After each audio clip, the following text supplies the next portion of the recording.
you ever think about it this way? You win when no one else is watching. With all the opportunities that exist today, why haven't you reached your next level of income, life, and wealth? In most cases, we've been lied to. We've been told that if you find the right opportunity and you work hard, you can be successful. And that's simply not true.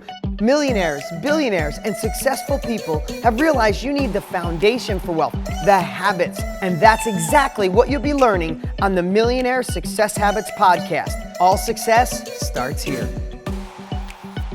You win when no one else is watching is something I've been telling both of my kids, I'd bet to say 7 years? About 6 years when it comes to playing sports. Now, both of them, my son plays baseball, my daughter plays softball. They both pitch. They're both really good. Not because they're my kids, they excel at it. But one thing I've been telling them forever, if you saw my kids, if you ever see me at a live event or I'm anywhere with my kids, just test me on this and say to my kids, hey, how do you win? They'll say two things, practice and hard work, and you win when no one's watching. And here's the thing. My daughter loves the praise of winning a game. She loves when she pitches. She has the ball in her hand when everybody's cheering for her. But that doesn't happen at the game. That doesn't happen in public. The reason she's good is because she practices her guts out when no one's watching. I want to give you a quick little story. It doesn't matter if you're a parent or not. Listen, the reason I teach my kids this, the reason I teach you guys this is because I want it anchored into my life forever. I mean, everybody wants the praise of the win. Everybody wants the winning business. Everybody wants the winning relationship. Everybody wants the winning income. They want to win the sports game. But not everybody's willing to put the time in to work when no one else is watching. So for example, my daughter last night, as I'm recording this, it was last night, she played in the championship game from 11 to 13-year-old girls fast pitch softball. And they weren't even supposed to be in the finals, but they beat everybody, and now they're playing the number one team who is undefeated. And the only way they could take first place is to win twice. So they wouldn't even play the championship game if they didn't win the first one. So there's two pitchers on my daughter's team. The other girl's amazing too, great athlete. She's a year older than my daughter. She pitches first, then my daughter goes in. And my daughter had the game of her life. She did not give up one run against the undefeated team. I mean, she threw strike after strike, and all her friends came and seen her, and all her friends were saying, oh my God, Bree, you're so amazing. You're so lucky to be that good. And I started hearing these girls, they weren't doing it for just to be disrespectful, but that's how the world is. I heard lucky or blessed or gifted. She's not gifted. My daughter wasn't. My daughter's short for her age. My daughter did amazing last night and got the praise is because she won the game when no one else is watching. I go home 4 nights a week early because she wants to throw the ball and I want to be there and encourage her. She's practicing literally almost every single day. She could go hang out with friends. She could play video games. She could do something else, but she likes to win. And she practices when no one else is watching. In fact, in my office, in my studio, where I hold my masterminds, it's big enough. And I'm going to literally, because summers in Phoenix are really crazy. It's hot as hell.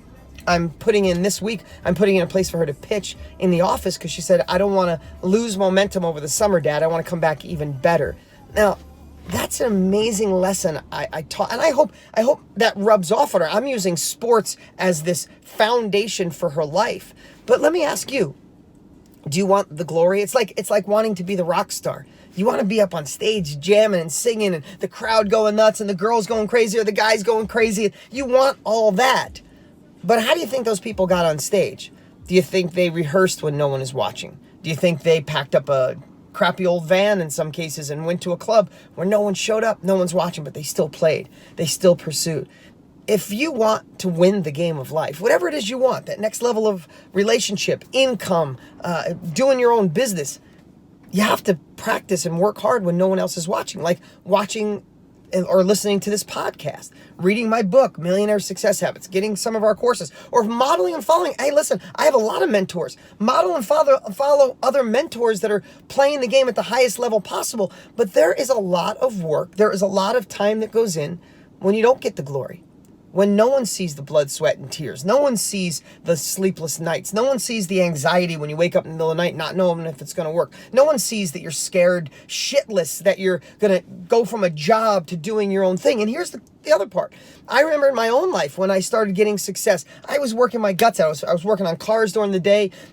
I was working at real estate at night. And then before I did my first education course, I was doing cars during the day, real estate at night, and setting the alarm at 5 in the morning. From 5 to like 9 in the morning, I'd work on trying to figure out how to write a course on how to do what I did in my life and how to be successful. I was so confused. I did all that. And guess what? I did that for years. For years, I'm just being honest. I put in lots and lots of hours. I had fun. I enjoyed myself. I played hard too. But I put in a lot of time. But then when it finally hit and I got a little momentum, do you know, I heard a lot of my friends say, "Oh, you lucky bastard." In fact, I had a joke for a while. It made me think. I had a joke for a while that when I try something new that's out of the norm, which most people wouldn't try, people either say, "Oh, Dean got lucky, you lucky bastard," or if I tried and failed, it's like, "I knew that idiot wouldn't make it." There's nothing in between. And you know what? Awesome. Screw it. I don't care. I don't dislike my friends who said all that stuff. I'm still friends with them. Some of them since 5th grade. But they're going to look through life through a lens of they're satisfied with okay. They're satisfied making okay money. They're satisfied with okay relationship. They're satisfied with being an okay parent. They're satisfied with an okay career that doesn't light them up. Screw that. I'm not satisfied with it. I'd rather fail miserably. If I look back on my deathbed, would you, you too, let me ask you, would you let him look back on your deathbed and be like, "Hey, you know what? Played it safe, didn't go after anything, but you know, I lived an okay life." Fuck that. Excuse my language. I felt like saying it and I said it. And if you have someone younger listen, I'm sorry, I feel bad now. But that's the emotion I feel. And if you're listening to me, if you're listening to my podcast, then you feel the same way. And what I'd encourage you to do is don't try to change those that don't want to change. And those that do want to change, don't try to sell them yourself. Send them here. Send them this podcast. Send them to my Instagram. Send them to somebody else that can help inspire them. So maybe they could see there's a better, bigger version of them waiting. Listen, life is short.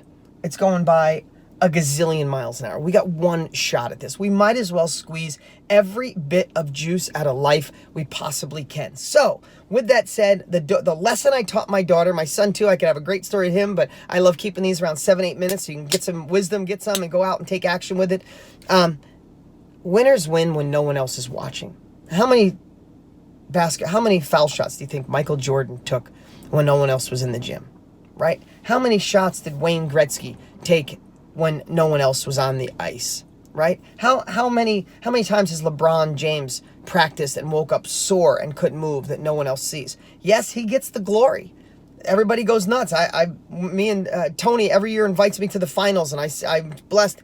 I'm not even saying I got it. Tony gets the, half court on the floor seats. Tony Robbins, those seats are probably 40 grand each. I don't even know. Invites me every year. I sit there. I watch LeBron James play 3 or 4 times now. It's unbelievable. And he gets the praise and the audience I watched Cleveland go insane when they won. But guess what? He did that when no one else is watching. You don't get the glory. My daughter last night, everybody praised her. They won the first game. They lost the second one in the last inning. I was so disappointed. But they won the first game. I watched everybody high-fiving her. She loved it. But if she didn't practice, she wouldn't get any of that.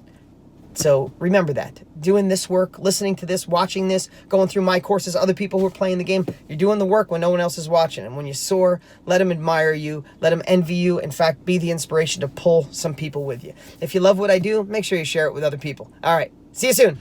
Listen, if you liked the video, make sure you click subscribe right now so you never miss an episode. And while you're there, click the notification bell so you'll know when the next one goes live. You can always follow us on Instagram, and if you don't already have Millionaire Success Habits, you can grab it for free at deansfreebook.com. Remember, all success starts here.